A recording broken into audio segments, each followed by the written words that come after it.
Boa noite, amigos da família PL. Mais uma vez estamos aqui com o nosso podcast Vira para a Direita. E nessa edição de hoje estamos aí com os temas: quais os cenários políticos que vamos enfrentar nas eleições de 2024 e também o resultado das eleições gerais de 2002, tendo os reflexos diretos nas eleições municipais de 2024 ou não. Então vai ser um tema bastante interessante e eu gostaria de começar aqui fazendo a sua apresentação e também participando, o Duda Lima, para começar. Sibei, obrigado aí pelo convite aí, agradecer ao Tadeu, obrigado Murilo, né, parceiro. Murilo foi o único instituto de pesquisa que acertou o resultado, viu, doutor Ricardo? Apanhou pra caramba das mídias aí, mas depois o bicho... Ele usa um carimbinho dizendo auditado pelas urnas, né? Mas é verdade, prazer estar com você aqui, viu, Murilo? Obrigado. E o doutor Ricardo, que seguramente é um dos melhores do país aí na área eleitoral, uma pessoa que eu tenho muito respeito. Obrigado por ter me convidado aí, valeu. Vamos nessa, o pessoal se apresenta aí, depois a gente... Ricardo do Porto, por favor. Cimei, Duda, Murilo, todo mundo está acompanhando aqui a TV PL. Eu fico assistindo lá de casa esse podcast, é meio podcast, meio televisão, né? Tudo ao mesmo tempo. Um bate-papo. E fiquei esperando que se tivesse vindo esse convite. Demorou, viu, Duda? Acho que a gente que é de casa, a gente acaba não sendo convidado, então... Finalmente estou aqui participando, um super prazer, ainda mais aqui com essa bancada altamente qualificada de quem realmente atua e faz a diferença numa campanha eleitoral. Então estou aqui para contribuir, para dar alguns pitacos aí, porque publicitário, né, e pesquisa, se deixar eles, como o Duda diz, viajam na maionese, né? É então, fácil. Tem que ter um advogado sempre do lado para dar uma segurada no tchan desses caras aí, porque senão é candidatura caçada, é candidato impugnado. Então, estou aqui para isso, para fazer essa moderação aí nesse bate-papo que a gente vai ter agora. Perfeito, é uma satisfação. Murilo Hidalgo, receber você hoje aqui. É uma honra para o Partido Liberal e gostaria que você fizesse as suas considerações. Cimei, Duda, Ricardo, é uma honra estar aqui com vocês, tá? O PL que... Na campanha passada acreditou bastante na gente, né? A gente tinha uma parceria muito grande. Aproveitar e mandar um abraço para os presidentes, né? Para o Tadeu estadual e para o presidente Valdemar do Nacional. Certo? Todo o agradecimento na confiança que tiveram na gente, né? Agradecer. E estamos aí para conversar um pouco sobre as próximas eleições, né? Que para o mundo, para o eleitor, ela ainda está longe. Mas para os políticos, ela já está logo ali. Muito bem, Duda. Acho que está sobrando para você para começar, então, aí, esse cenário para 2024. Como é que você está vendo tudo isso? Essa boa energia para o pessoal que está se preparando aí para o pleito do ano que vem. Bom, gente, eu penso que a eleição é sempre uma continuidade, né? Quando a gente faz uma análise histórica, né? É muito importante estudar o que aconteceu, para tentar pegar alguns elementos para ver se a gente consegue projetar para o que vai acontecer.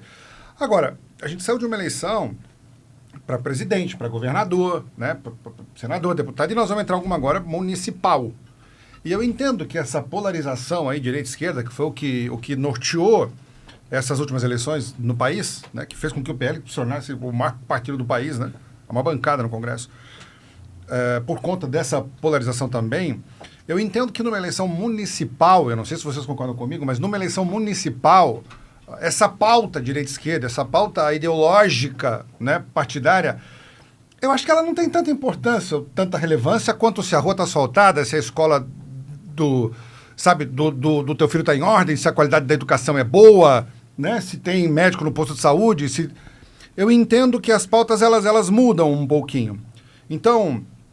a gente sai de uma eleição polarizada, sabe, onde quem não é de direita é de esquerda, quem não é de esquerda é de direita, uma briga entre sabe, enfim, uma briga ideológica, né, ruim até, na minha opinião, em alguns aspectos, mas eu sinto que numa eleição municipal isso vai ter uma importância menor, né, onde, não que não vai ter importância, vai ter, mas é que essa situação da minha cidade, do meu bairro, da minha rua, do meu posto de saúde, da escola do meu filho, isso vai pesar muito. Isso vai pesar mais do que a ideologia, na minha opinião, né?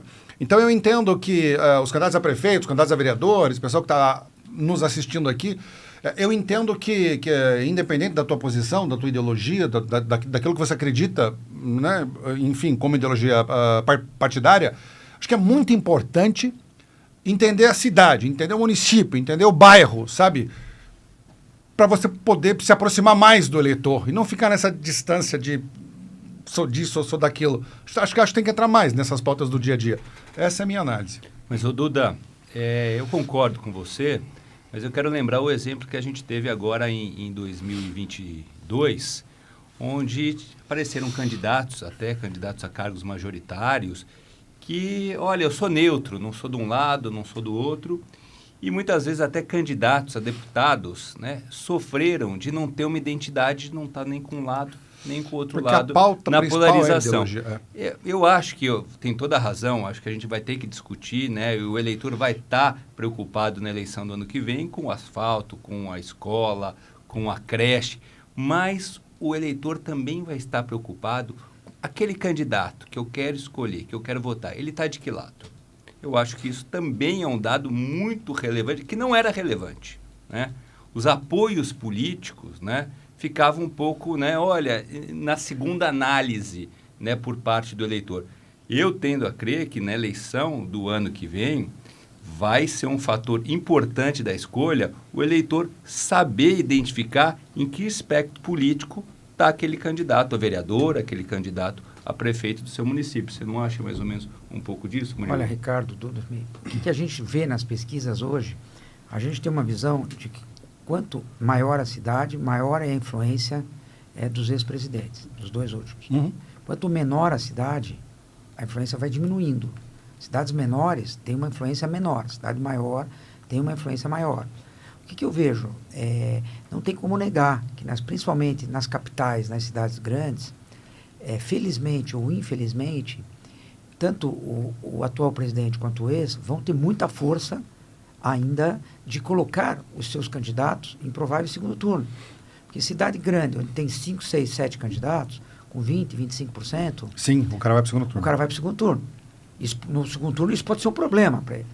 Passa de ser uma Mas vantagem, mas ajuda a colocá-lo no segundo turno como estratégia. Agora, o que a gente vê? Muito do que o Duda falou. Na eleição municipal, nas cidades menores, o que pesa? Primeiro que eu falo para todo mundo que nos procura. Existe uma estatística, assim, a grande modo para falar, que 70% dos prefeitos que têm 60% de aprovação se reelegem. Começa por aí. Por quê? O primeiro passo para o prefeito se reeleger, o prefeito que está no cargo, o que está reeleito já é outra reeleição, que são 2 candidatos que não foram, ex-prefeitos. Agora, o cara que está no cargo, o primeiro passo, que a gente sempre diz para ele assim, por que o cidadão vai te reeleger? Porque a rua está asfaltada, porque o colégio é bom, porque o transporte está ok, a iluminação pública, a coleta de lixo, as creches, os serviços que ele oferece ao cidadão são razoavelmente bem avaliados. Então, ele merece que ele continue. Se os serviços são mal avaliados, de uma maneira geral, é muito difícil para o cara que vai à reeleição ele permanecer. Porque ele não consegue convencer o cidadão. A rua dele, a rua que eu moro, há 4 anos atrás, era pó.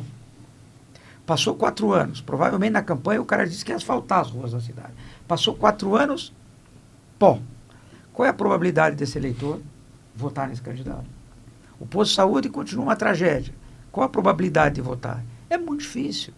Principalmente em cidades médias. É muito difícil. Então, o que eu vejo? O primeiro passo para quem vai à reeleição é ter uma avaliação razoável para boa. Meio caminho andado. Aí entra o fator político, o fator máquina. Não tem como negar. Ajuda muito. Quem tem mais candidato a vereador, quem tem mais estrutura, pesa muito, certo? Esse é um inicial de qualquer pré-candidatura, quando as pessoas nos visitam. Eu falo assim, na primeira pesquisa eu já vou te dizer a tua dificuldade, certo? Se os serviços estão mal avaliados, o primeiro passo é melhorar o serviço, para depois pensar no adversário. Né? Você falou de apoio, Murilo. A gente costuma, e esse aqui é um podcast que não é dedicado ao eleitor, é dedicado à classe política, aos filiados, simpatizantes do PL. A gente costuma brincar que a eleição municipal para prefeito, você ganha ela 50% antes de começar a campanha eleitoral, com justamente o que você falou, com o exército que você consegue montar. Sim. E eu acho que hoje o PL está muito apto para isso, né? De conseguir abarcar um maior número de alianças em torno de si para ter uma chapa maior. Porque vereador é isso, numa eleição municipal, né, Duda? É quem vai levar o santinho do seu candidato a prefeito, né? Doutor, quem vai pedir o voto para ele. O PL tem o maior tempo de televisão. O PL tem um fundo eleitoral significativo, o maior do país. O PL tem um bom puxador de voto, alguns bons puxadores de voto, né, do ponto de vista ideológico, embora eu acredito que... Só vou voltar nesse tema porque é muito importante, gente. Ó.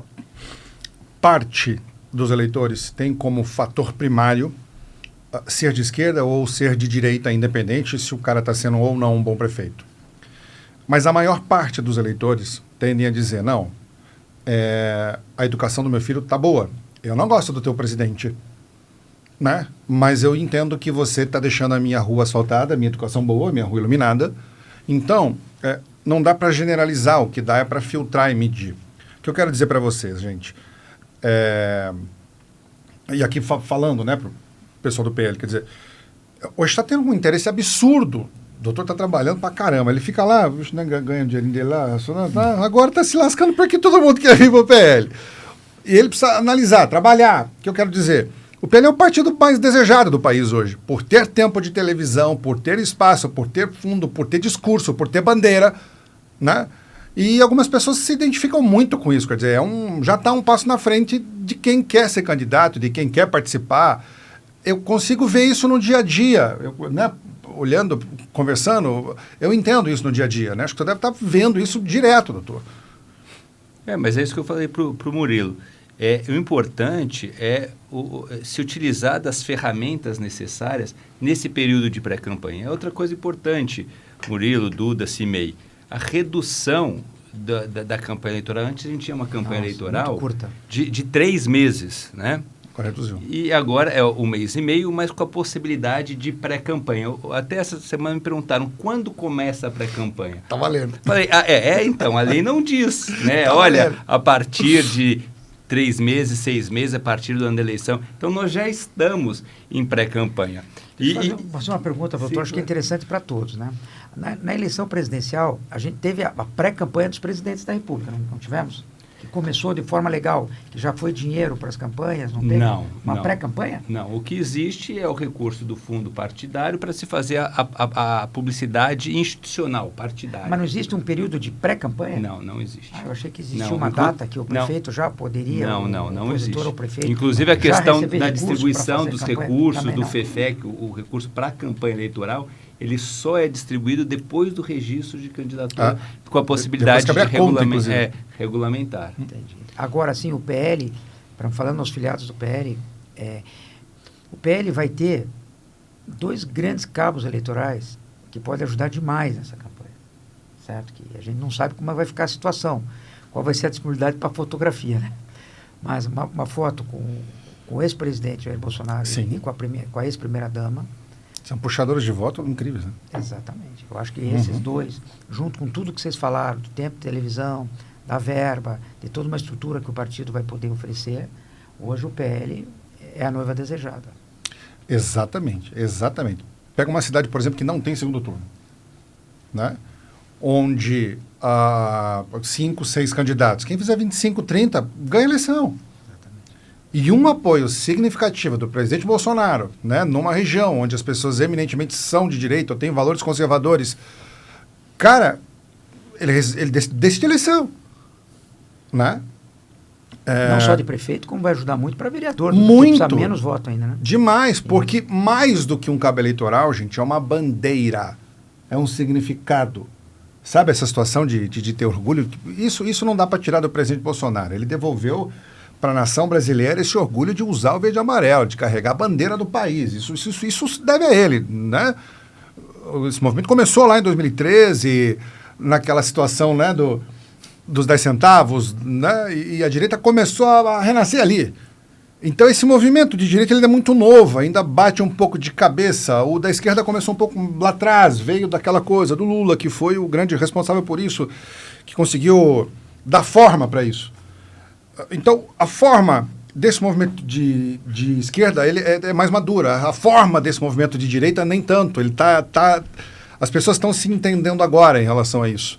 Agora, muita gente se identificou com isso. Então, essas bandeiras, sabe, que despertou em muita gente e que fez sentido e que se cristalizou no presidente Bolsonaro, essas bandeiras todas, elas estão vivas, né? E o vereador que conseguiu usar isso, o prefeito conseguiu usar isso, cara, eles vão ter uma vantagem absurda. Muito grande. Uma vantagem absurda no processo eleitoral. Não é isso, Murilo? Isso mesmo, Duda. Eu acho que nas cidades que tem televisão, então, esse tempo é preciosíssimo. Quanto vale um comercial de televisão, né?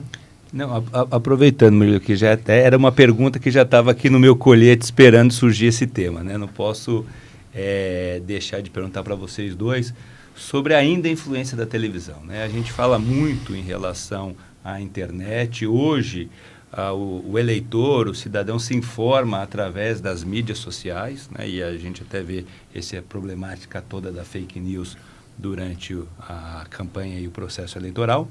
Mas muito questionado, né? Qual é o impacto ainda da televisão frente às redes sociais numa campanha, especialmente numa campanha municipal como nós vamos ter no ano que vem? Olha, as mídias sociais cresceram muito, não tem como negar, ela é importante. Mas a televisão, ao meu ver, não sei se o Duda pode discordar disso, tá? O que acontece? O programa eleitoral hoje, o que vale muito são os comerciais. Uhum. Eu vou dar um exemplo para vocês, sim, citando exemplos da eleição presidencial passada. Quando você teve a presença do Jair Bolsonaro, numa entrevista dele na principal emissora de TV do país, no dia seguinte, ou 2 dias depois, não lembro, teve o Lula. Foram audiências recordes. Uhum. Quanto valia um comercial no meio daquele... Sim. Quer dizer, aquele comercial não tem valor. Porque você tinha quantos por cento dos brasileiros, 50%, quantos por cento da população vendo? Quer dizer, quanto vale aquele comercial? Não tem anúncio de internet, não tem nada que se compare a isso. Eu acho que os comerciais de televisão são valiosíssimos. Você pensa assim, traduzindo, você vai ter provavelmente uma final de Libertadores, uma semifinal de Libertadores com audiências altas, novela, não sei o quê, programas e tal. Aquele comercial, tem muita gente assistindo. Então não tem como negar ainda que a televisão, os comerciais, ao meu ver, ainda são muito fortes. Não sei se o Duda concorda ou discorda. Concordo, Murilo, assim, ó. Quando a gente imagina passar uma mensagem, nós utilizamos os meios. TV é um meio, né? Rede social é outro meio, né? Rádio é outro meio, outdoor é outro meio e por aí vai. O meio televisão, de fato, ele é um dos meios que tem o maior alcance e o maior impacto para um determinado perfil de pessoas, para um determinado corte. A rede social, outro. Acontece que junto com o meio vem a mensagem também. E eu vejo até fazendo um parênteses, eu vejo muita TV batendo cabeça hoje, porque ele não consegue entender o formato de TV na rede social, não vira, não funciona, não engaja. E o formato de rede social na TV também não, porra. Então complexo. Você está dizendo que jogar o comercial da TV na rede social... Não funciona. Não funciona. Não funciona. Os cortes são diferentes, o pique é diferente, o tempo é diferente, o time é diferente. Não adianta querer economizar, então.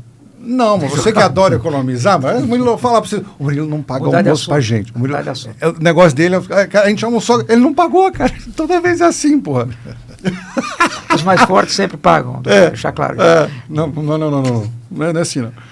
Enfim, o que eu quero dizer, gente, é que essa situação de meio e mensagem, ela precisa ser analisada no conjunto. Então, não é uma... Quando nós estamos falando...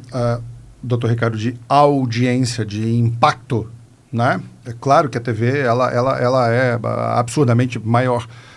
Mas, cara, de repente, um meme, post, uma sacada diferente na rede social, em 4 ou 5 canais, tem uma audiência incrível.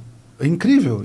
Até maior, às vezes. Eu lembro, uma vez, né, alguém comentou comigo, mas o Bolsonaro vai lá pro cercadinho. Eu falei, um cercadinho com 30 milhões de seguidores.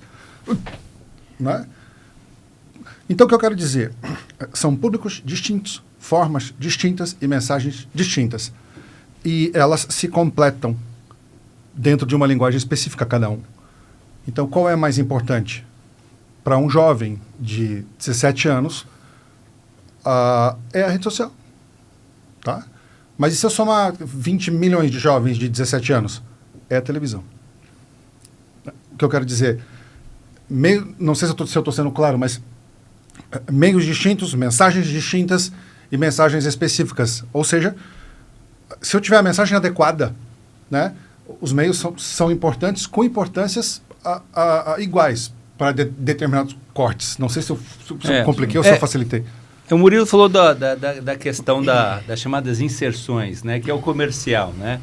Mas a gente tem também ainda o programa em bloco, né? Aquele programa que no rádio talvez tenha audiência, porque a pessoa vai trabalhar de manhã, ouve o rádio, mas a gente tem o programa em bloco, ele está menor, né?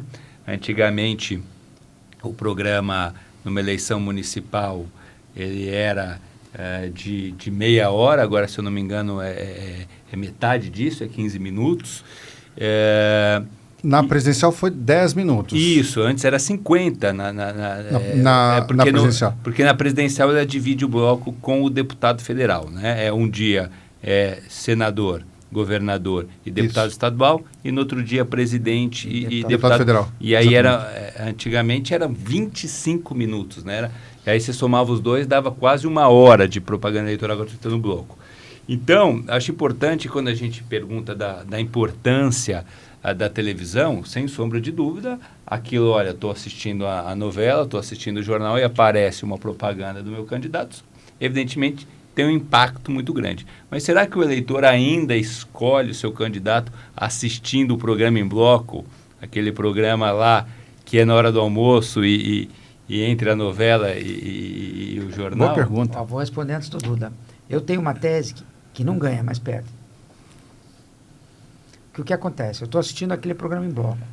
Aí vem uma denúncia sobre o candidato, vem alguma coisa pesada, eu falo, opa, eu não sabia disso. Então, eu acho que ele tem um impacto ainda muito mais num primeiro momento para tirar o voto do que propriamente para afirmar o voto. A não ser que o cara vá muito, muito bem e o adversário vá muito, muito mal. De novo, eu vou dizer, gente, é um conjunto de informação, né? Porque, primeiro, se o cidadão está assistindo um programa eleitoral do candidato A ou do candidato B, é inconsciente ali, trabalhando do tipo, claro que esse cara vai falar bem desse e mal do outro. Sim. Claro que ele vai falar bem desse e mal do outro. Então era uma guerra, porque eu não tinha uma rede social para ir lá e checar a informação. Hoje, se eu tenho uma dúvida de construção ou de desconstrução, eu consigo facilmente, sabe, num Google aqui lá e checar aquela informação. Sim. Então ficou mais difícil fazer televisão, mas ficou mais honesto, né? Porque antigamente, cara, era o seguinte, não tinha rede social, eu não podia fazer isso aqui agora que nós estamos fazendo, sabe? O cara, né? Alguém está no ônibus agora vendo isso aí, ouvindo com o teu fone, outras entendendo. formas de acesso, né? Não tinha, então o que estava escrito no jornal... Só dependia daquilo. Da TV era o que tinha, né? Da TV e da cobertura que a imprensa selecionava a fazer, né? Hoje não é mais assim. Hoje, se um jornalista de um veículo de comunicação bom, consagrado, coloca uma noticiazinha, o cara vai lá e desconstrói na hora. Então ficou mais honesto, ficou melhor, ficou mais verdadeiro, né? Isso é bom, porque não dá pra gente fabricar mais candidato, cara. Isso é ótimo, né? O cidadão... Antigamente, os eleitores, eles gostavam muito de encontrar o candidato perfeito, e muitos deles se julgavam perfeitos, né? E pronto, e não tinha defeito. Os seguidores não são assim. Tipo, eles entendem que todos nós temos qualidades, eles entendem que todos nós temos defeitos, e ele vai escolher entre as qualidades e os defeitos aquilo que mais o representa, com qualidades e com defeitos, né? Então eu acho isso ótimo. Agora... não dá para olhar comunicação só olhando TV, não dá para olhar comunicação só olhando rede social. Quer dizer, a sacada é olhar o conjunto disso tudo, sabe? E ser honesto com quem vai votar. A resposta do Murilo me lembrou uma brincadeira também que a gente fala na área do direito eleitoral, que eu nunca vi advogado ganhar a eleição, mas já vi perder campanhas eleitorais. Isso é verdade. A parte jurídica, né? Isso é verdade. E quero aproveitar... Tomando direito de resposta, perdendo horário. O Duda... vai bem lembrar, a gente fez duas eleições em Mogi das Cruzes, Murilo, e foi interessantíssimo que o candidato, nos últimos 10 dias, não apareceu na TV porque a gente entrou com tanta representação e tanto direito de resposta que ele ficou devendo, né? Então, foram duas campanhas em seguida, ele praticamente saiu do ar, faltando 10 dias para a eleição. Então... isso com certeza teve um impacto muito negativo. Mas nessa presidencial agora, foi complexo, assim. Quer dizer, eu não vou entrar nessa pauta aqui agora, mas o trabalho jurídico nessa última eleição presencial foi determinante, doutor. Foi. Como é que eu posso dizer? Acho que a palavra certa é determinante. Foi determinante. Né? Quer dizer, essa composição jurídica aí para analisar. Porque a publicidade tem muito do que é intangível, né? Porque muita coisa tem interpretação. Eu lembro que logo que começou essa situação de que o candidato deveria aparecer, acho que 70% do tempo. Isso. Lembra disso? E eu fui o primeiro que coloquei lá um monte de imagem com a locução do candidato. Né? E aí eu disse, mas o candidato está aí, a voz dele está aí. Tipo, a lei não dizia se tinha que estar ele falando ou não, se tinha que estar a imagem dele com a imagem com o locutor falando. E eu colocava a imagem com o locutor e colocava outras imagens com a locução. Você não poderia extrapolar os 25% com o apoiador, né? Só com o apoiador, né? Mas tinha aquela do candidato ocupar tanto, né? E aí eu colocava uma locução e pronto. Eu lembro disso, que isso virou jurisprudência. Mas o que eu quero dizer é que esse aspecto jurídico de interpretar a lei favoravelmente... A ideia não é burlar a lei, claro que não. A ideia é fazer dentro da lei, mas não limitar a criatividade, que a gente vive disso. Né? Então, esse trabalho jurídico, essa complementação, ela é fundamental, né, para quem quer ser candidato aí. Tem que ter os dois, cara, porque, cara, eu não entendo de lei. Né? O que eu gosto é dentro da lei. Isso é possível ou não é? Né? E uma dica para vocês, o melhor advogado é aquele que deixa, viu? Fala, pode fazer. Ele não deixa sempre, não. Então, pensa nisso, viu? Murilo, brincadeira. Doutor Ricardo é ótimo. Mas o Murilo, doutor Ricardo, a gente participou de um processo eleitoral aí recente, 2022, que foi uma eleição bastante, assim, extremamente disputada, né? Então, assim, do ponto de vista, Murilo, da pesquisa, as pessoas sempre dizem o seguinte, se nós tivéssemos mais 10 dias de campanha, talvez o resultado pudesse ter sido diferente. É lógico que ela pode ser tanto favorável como desfavorável. Agora, tirando desse cenário, desse foco, passando para 2024, o que isso mudou? Quais as verdades hoje que a gente pode tomar como base da experiência que a gente teve em 2022 com o Bolsonaro e com o Tarcísio aqui em São Paulo e agora para os nossos candidatos a vereadores e prefeitos? Olha, eu acho que eleitoralmente a gente vai ter uma eleição muito mais difícil, inclusive juridicamente eu vejo, que essa eleição nacional já mostrou uma justiça mais incisiva. Eu vejo que, o doutor pode até dizer, eu acho que vão perder muito mais tempo de televisão, vai ter muita mais dificuldade, vai ter muito mais briga jurídica do que nas outras campanhas. E, infelizmente, ele vai ficar bravo comigo, cada vez mais tende-se a judicialização das campanhas, cada vez mais o jurídico vai se tornar mais importante nas campanhas. Antigamente a gente brincava, eles vão ficar bravos comigo aqui. Ganhava mais dinheiro o marqueteiro do que o jurídico. Hoje eu estou para te dizer que o jurídico ganha igual ou mais que o marqueteiro. Muito mais. Que mentira. Mas eu estou falando a nível de importância. Murilo, os dados são públicos. Era o marqueteiro. O pessoal da pesquisa e o pessoal do jurídico levam toda a Você tomou também, viu? Você vai começar nesse assunto. Eu não vou nem responder, porque completamente desproporcional o que ele falou, mas tudo bem. Então, o que eu vejo? Uma judicialização cada vez maior, uma importância para isso que é ruim, ao meu ver, certo? Que tolhe um pouco a criatividade dos marqueteiros. Tudo tira tempo de televisão. O Duda aqui pode nos dizer, mas, de um tempo para cá, todas as produções de televisão tem que passar para o advogado da OK.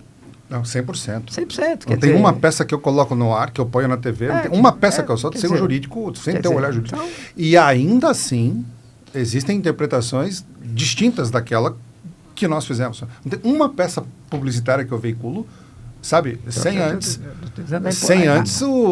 ter o olhar jurídico, né? Sim. Mas voltando às pesquisas, o que eu vejo, assim, o eleitor está mais maduro, tá?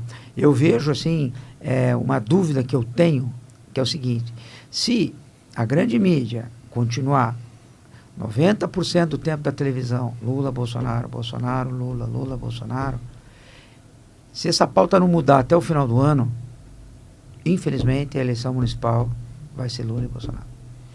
Das grandes cidades. Das grandes cidades. Infelizmente vai ser Lula e Bolsonaro. Certo? Porque daí vai ser aquilo que o doutor falou no início. Ele está com quem? Em 2024, em 2026... certo? Esse prefeito vai apoiar quem? O cara vai pensar, ele vai estar com o Lula ou ele vai estar com o Bolsonaro? Então, quer dizer, isso é ruim para o processo. É muito ruim para o processo. Porque a eleição, que nem o Duda falou inicialmente, ela tende a ficar na cidade. Quem vai governar melhor aqui, quem é mais preparado, porque as pessoas vivem na cidade e dependem muito disso. Não ficar na polarização Lula-Bolsonaro. Agora, com certeza, quem está no PL, independente de como o país chegue em 24, vai ser muito beneficiado. O 22, pode me cobrar aqui, tá? Vai fazer muito voto de legenda. Mas muito voto de legenda. Então, os vereadores serão muito beneficiados, principalmente em cidades do agro e cidades grandes. Com certeza. Ô Murilo, mudando aqui um pouco o rumo da nossa prosa, também não posso deixar você ir embora sem fazer uma pergunta, que é uma coisa que a gente sofre no jurídico, tá? A gente, evidentemente, através de pesquisa, tem um monitoramento sério, e aí o candidato liga para o advogado desesperado no meio da noite e fala assim: descobri que amanhã o meu adversário arrumou uma pesquisa e o resultado é completamente inverso, né? E a gente sabe, né, pelos institutos sérios, que o candidato estava 30 pontos na frente, ele vai me colocar 30 pontos atrás. E a gente, como advogado, fica quase com a mão amarrada, porque o aspecto judicial da análise da pesquisa é meramente formal. É a justiça eleitoral, você vai lá, registra a pesquisa, tem os requisitos, tem os formulários, está registrada, e eu fico assim, querendo, né, quase sumir naquele dia, porque não tem muito o que se fazer. Então, quero ouvir o Murilo, o que ele pensa sobre isso, e também o Duda, como você combate. Então, eu vou falar para o candidato, você vai ter que combater isso no aspecto da comunicação, dizendo, esse instituto não é sério, não é credenciado, sempre errou. Olha, na verdade, Tony, isso faz parte de um folclore da eleição. Eu não vejo uma eleição sem isso. Que nem um jogo de futebol sem discussão em cima do juiz do bandeirinha, vai perdendo a graça, né? Quer dizer, precisa ter a discussão. Mas, na verdade, hoje, a lei mais severa das eleições é contra os institutos de pesquisa. Certo? E na eleição municipal é o caos. Porque a gente faz um registro, um exemplo, na cidade de Curitiba. Eu faço um registro. O juiz eleitoral está ok para divulgar. O mesmo registro, você traz ele para a cidade de Guarulhos, um exemplo, para a cidade de São Paulo, o juiz fala, opa, esse registro está incorreto aqui.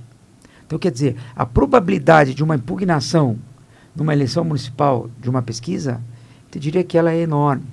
Então, você não sabe, para as empresas de pesquisa, como é difícil lidar com isso.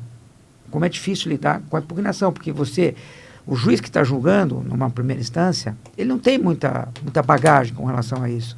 Então, a tendência dele, chega no canetear. Vou me livrar disso. Aí, quando chega em segunda instância, com certeza a pesquisa vai ser liberada. Mas é muito difícil para nós, Instituto de Pesquisa, as eleições municipais.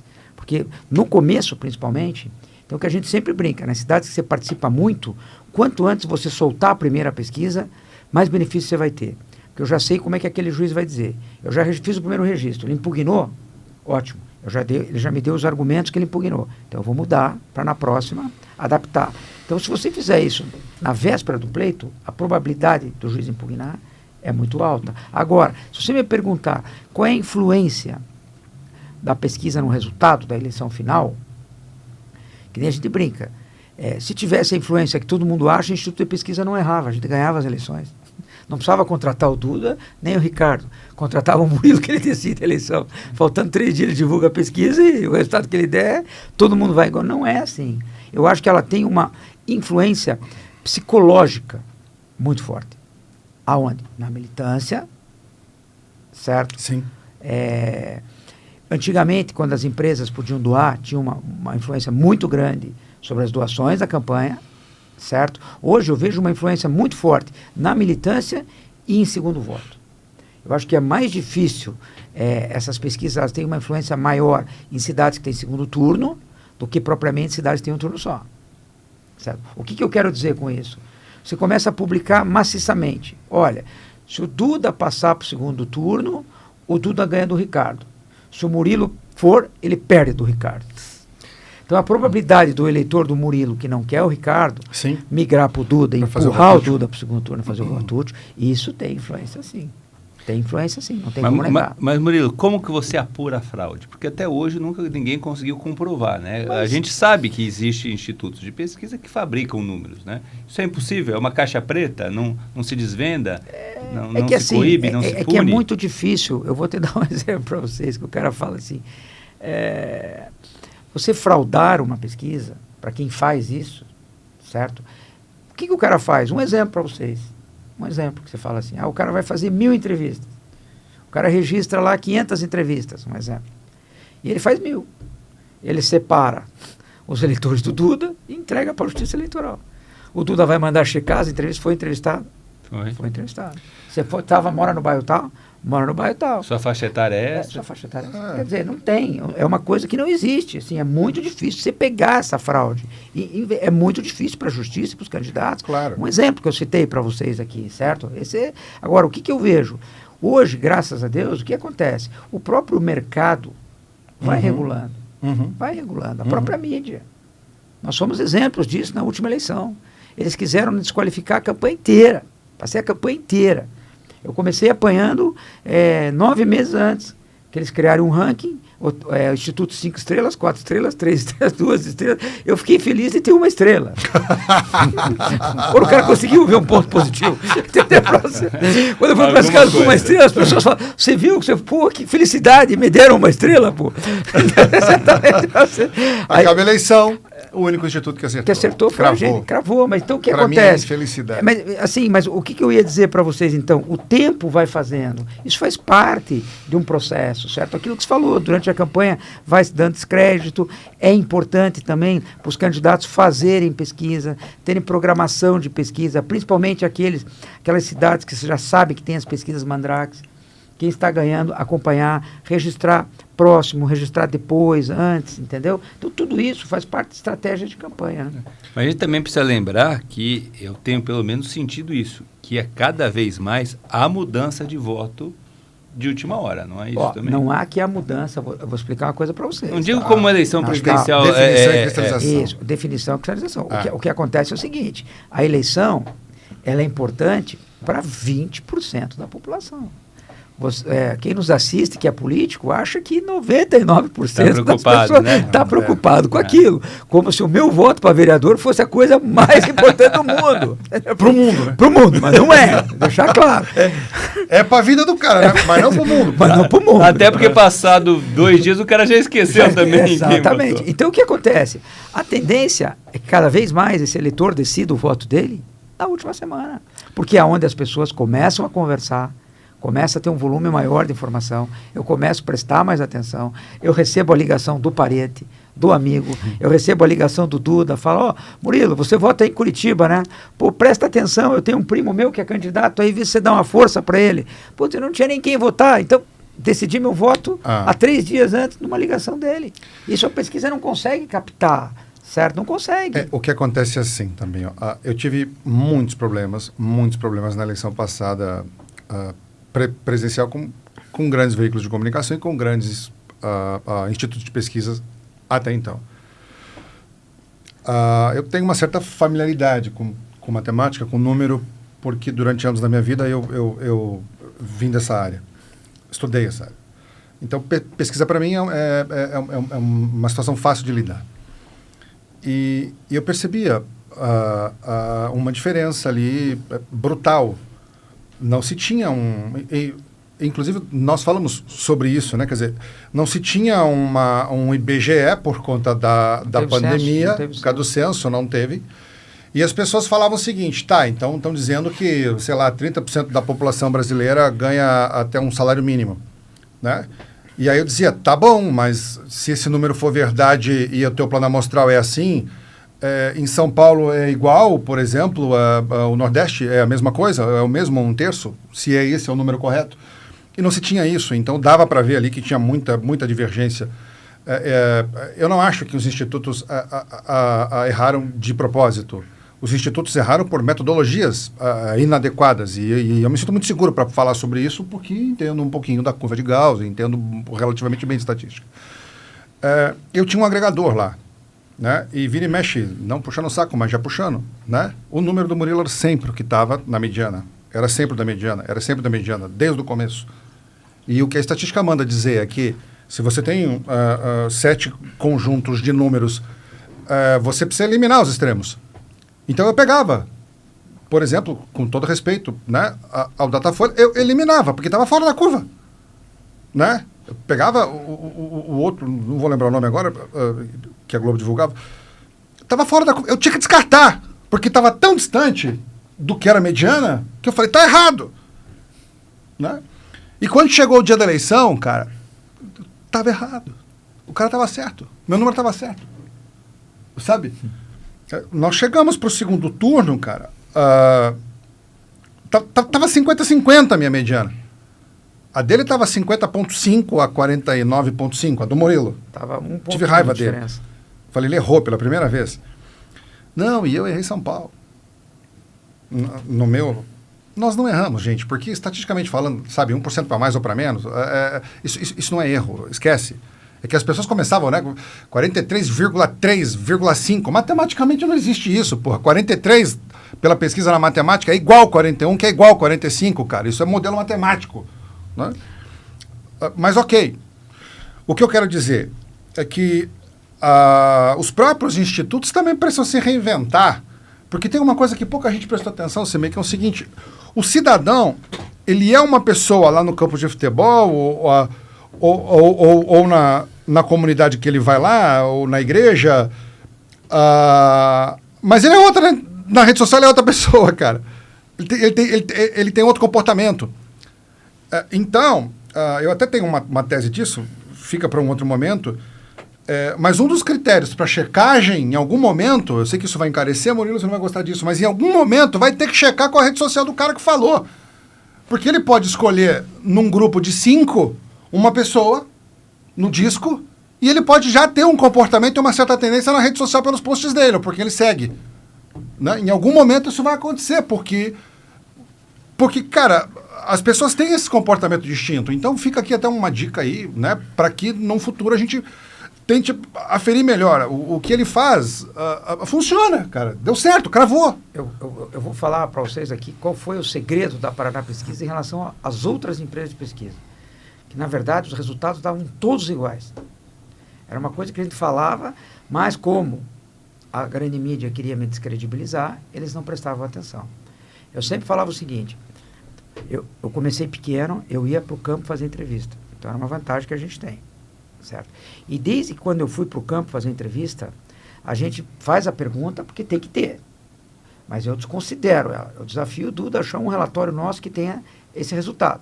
Renda. Renda não existe. Não vale. Eu bato na sua casa. O senhor vem responder a pergunta. Aí eu pergunto assim: qual é a renda familiar da sua casa? Você não me conhece, eu estou com um crachazinho lá. Você vai dizer que você ganha mais de 20 salários mínimos, você vai dizer que ganha 2. Você vai dizer que ganha 2. Lógico. Ou você vai dizer que você não declara. Sim. Então o que acontece? A renda mente. Que nem o meu entrevistador volta e fala assim: Murilo, eu conheci um cara que eu preciso ser igual a ele. Ele tem 3 BMW na garagem que ganha 2 salários mínimos. Eu preciso ser igual a ele. Quer dizer, ou vice-versa. A pessoa mora numa comunidade paupérrima e ganha 20 mil. Certo? Quer dizer, tem. Então o que acontece? Ou não declara. Então a renda a gente descarta. Então qual foi o sucesso da Paraná Pesquisa? A gente nunca conseguiu coletar 44%, 43% de fundamental. A Paraná Pesquisa sempre bateu, era sempre 35, 36 ou 37 no máximo. Até porque estatisticamente no final do dia os cortes precisam terminar juntos. Não, e outra coisa... Se tem um que não termina, que você precisa ficar até 5, 6, 7, 8, tá errado. Tá errado. Você não consegue coletar 44. Que nem o cara fala, para eu coletar 44, só se eu coletar tudo na comunidade. Um exemplo, que não é a realidade. Então, o que acontecia? Então, eu pegava a pesquisa dos outros institutos, aqueles que a mídia gostava, e trazia para todo mundo. Ó, traz ele para 35, o resultado é igual ao nosso. Exatamente. Pega o nosso de 35, leva para 44. Mas o que era publicado era outro. O que era publicado era Você é estatístico, você e conhece os cortes. Então, conhece os cortes. O resultado era o mesmo. O que estava errado era a escolaridade. Exatamente. A renda que ele está falando para você. Então, o que acontece? Então, ali está a diferença da pesquisa. Então, se eu resolver na próxima nacional, não, eu vou ser teimoso, eu vou continuar com 44. Vai errar de novo. Eu vou errar de novo. Porque não tenho... E outra coisa que eu brincava, que eu falava, 44 só ponderando. A gente não pondera. Por quê? Porque não coleta.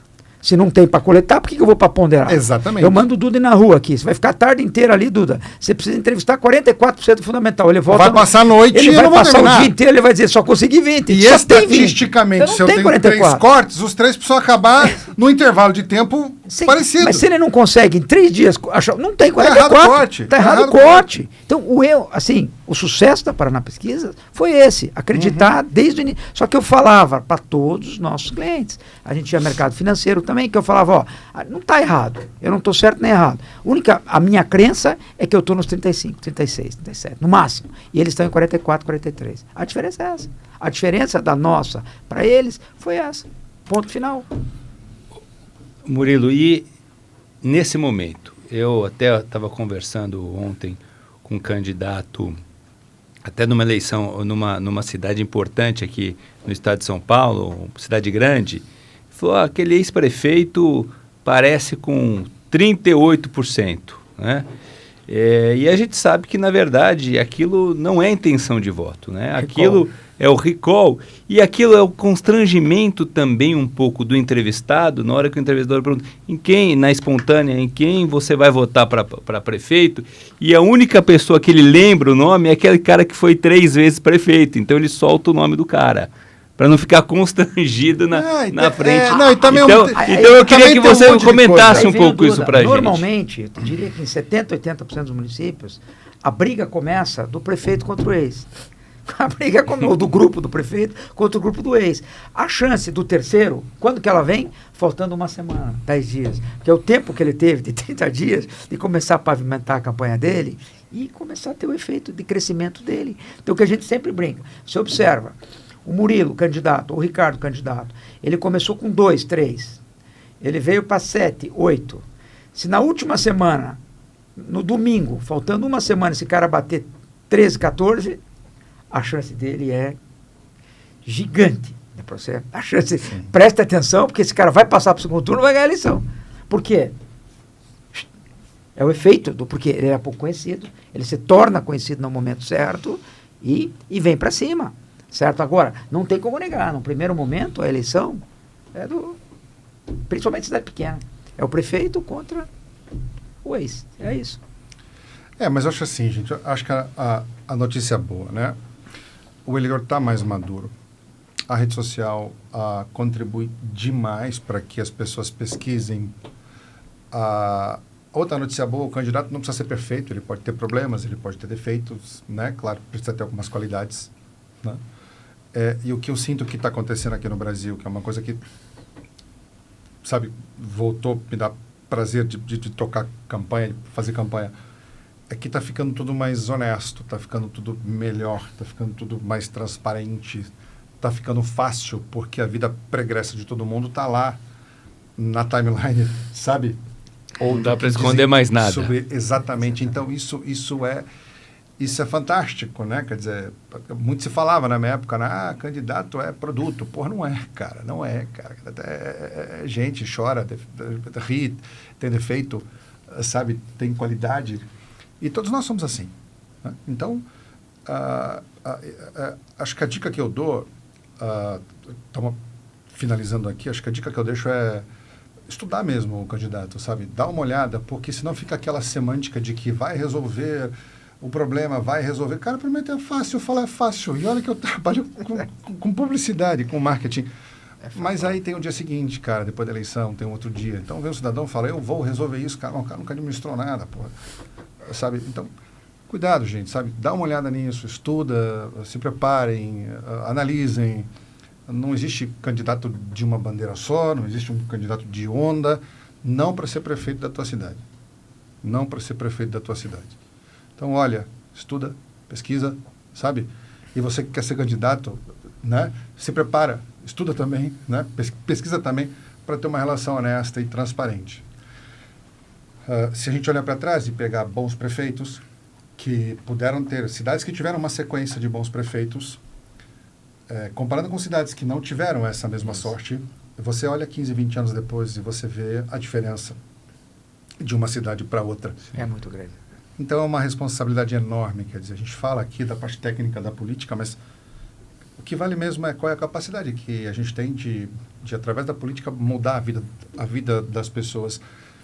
E isso precisa estar cada vez mais intenso na mente de quem está se candidatando, na mente de quem está votando, na mente de quem está trabalhando numa eleição. Eu acho que quando isso começar a ser a coisa mais importante, as eleições vão ficar cada vez melhores e a gente vai conseguir construir uma cidade melhor, um estado melhor e um país melhor. Acho que essa é a dica que eu deixo aí. Eu queria aqui fazer a parte mais difícil, né, que o nosso tempo já está chegando ao fim, e deixar aqui um convite aberto ao Duda, também ao Murilo, do Paraná Pesquisa, do Dr. Ricardo Porto, para que a gente possa continuar esse bate-papo, né, numa próxima oportunidade que vai ser muito bom, e dizer para vocês aí, pessoal de casa, que essa é a maneira do Partido Liberal de fazer política, né, já preparando vocês, os nossos políticos, nossos vereadores, candidatos a prefeitas, as mulheres, as candidatas a vereadoras, as candidatas a prefeita, a vice, e dizer para vocês que estamos preparando já, nos adiantando para o processo eleitoral do ano que vem. Então, você que quer se juntar à família PL, venha para a direita, vem com a gente, filie-se ao PL. Nós estamos de portas abertas para recebê-los e deixar aqui aquele abraço especial a todos vocês e dizer que esse time aqui, com certeza, estará conosco daqui mais algum tempo, para novamente a gente desenvolver esse assunto tão importante que é o cenário político das eleições do ano que vem. Muito obrigado a todos, uma boa noite e até a próxima. Eles têm que se despedir, rapaz. Peraí, isso já está acabando Então, o negócio aí. Então vamos lá. Eles têm que falar tchau antes, cara. Então, eu também, Então pô. tem que falar tchau. Então, quero aproveitar aqui o nosso pessoal de edição para dizer o seguinte. Podcast é isso, é legal. É aberto. E dizer então, Tava Duda... tão bonitinho o encerramento, você foi atrapalhar. O marqueteiro também... Desculpa, véio, Não, mas é que na verdade foi o Murilo que chutou aí embaixo da mesa. Então, eu tô a pesquisa. A minha canela aqui, pô. Eu tô... Bom, vamos lá. Se é para dar tchau, então tchau. Não, Isso. então, Tchau, tchau. é um boa noite até logo, né? Boa noite a todos. Foi uma satisfação. Mas dizer aqui, então, então, pessoal de casa, agradecer aí essa mesa bastante qualificada que está conosco aqui no Partido Liberal, nesse podcast Vira para a Direita, e passar a palavra para todos para fazer aí a sua despedida e com esse compromisso já deixo o convite feito aqui para uma próxima reunião, nosso próximo podcast. Por você, Murilo, começar aí agradecendo a sua participação, por favor. Olha, eu queria agradecer o convite, a oportunidade, parabenizar o PL por estar fazendo esse podcast. Eu acho muito interessante. Para terminar, aos filiados do PL, principalmente das mulheres, eu acho que cada vez mais elas vão crescer na política. Então, se você é mulher, nos escute, entre na política. Entre, porque cada vez mais eu acho que vocês vão crescer, vai eleger cada vez mais mulheres, principalmente nessa eleição. Você que pretende ser candidato a vereador, a prefeito, não tema. Tá? Dispute, porque vale a pena. Eu acho que nós precisamos cada vez mais das mulheres na política. Muito bem. Doutor Ricardo, foi dito aqui que o senhor vai ter um papel muito mais importante nas eleições do ano que vem, né?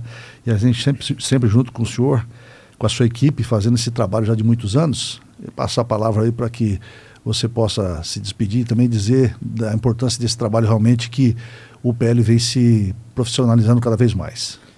A gente costuma brincar, Murilo, Duda, esse meio que a eleição começa... Antigamente começava um ano antes, que era com a data final da filiação partidária, né? Hoje começa bem antes do que isso, né? E nós estamos dando aqui o pontapé inicial para a campanha eleitoral. O PL, antes de ser grande, sempre foi um partido, quando ele era ainda um partido menor, ele investiu e sempre investe na qualificação, né, dos seus candidatos. Então, um exemplo disso aqui é esse podcast. E sabe que o PL vai sempre apoiar os seus candidatos, né, vai sempre dar todas as informações, toda a qualificação no aspecto jurídico, no aspecto de marketing, no aspecto de comunicação. Então, estamos juntos e, se Deus quiser, vamos ter uma grande jornada até outubro de 2024, onde o PL vai eleger o maior número de prefeitos do Brasil. Isso aí, doutor Ricardo, obrigado. E Duda Lima, dizer que é uma honra tê-lo aqui conosco também e dizer desse seu trabalho sempre conosco aqui na família PL e fazer esse convite para que você retorne conosco mais uma vez aí para poder estar preparando o nosso pessoal e passar a palavra para você se despedir aí e deixar aquele abraço para o pessoal. Obrigado, Semei, obrigado pelo convite, parabéns aí pela condução, é bem bom, né, trabalhar com você aí, enfim, sempre é muito bom, Semei. Falar com o Murilo, falar com o Dr. Ricardo é um timão, viu, gente? A galera aqui é do ramo, viu? quando a gente consegue trabalhar com um grupo desse, dá até vontade de acordar mais cedo, de dormir mais tarde. Não estou falando para puxar saco de vocês, não, porque você sabe que eu não puxo saco, não. Se tiver que queimar, eu queimo mesmo. O negócio é assim. Mentira, gente. Vocês são ótimos. Agradecer a presença, né, e falar, né, que o PL é um partido incrível, viu, gente? O presidente Valdemar é uma pessoa incrível, né? Como líder partidário, é uma referência no país inteiro. Quando a gente vai para Brasília e fala, olha, eu vim falar com o presidente Valdemar, as portas se abrem, porque ele é um líder partidário respeitado, muito respeitado. Aqui em São Paulo, o Tadeu seguindo a mesma linha e dando a oportunidade das pessoas conhecerem um pouco mais. Então, obrigado, muito obrigado e valeu, galera. É isso aí, pessoal de casa. Então, mais uma vez, dizendo para você que está aí pretendendo participar do processo eleitoral do ano que vem, venha para o PL, filie-se ao PL. Estaremos aqui de portas abertas e já você percebendo que é um time que se prepara e com um pessoal de alta qualidade, né? Muito obrigado mais uma vez e aquele abraço a todos vocês e até a próxima.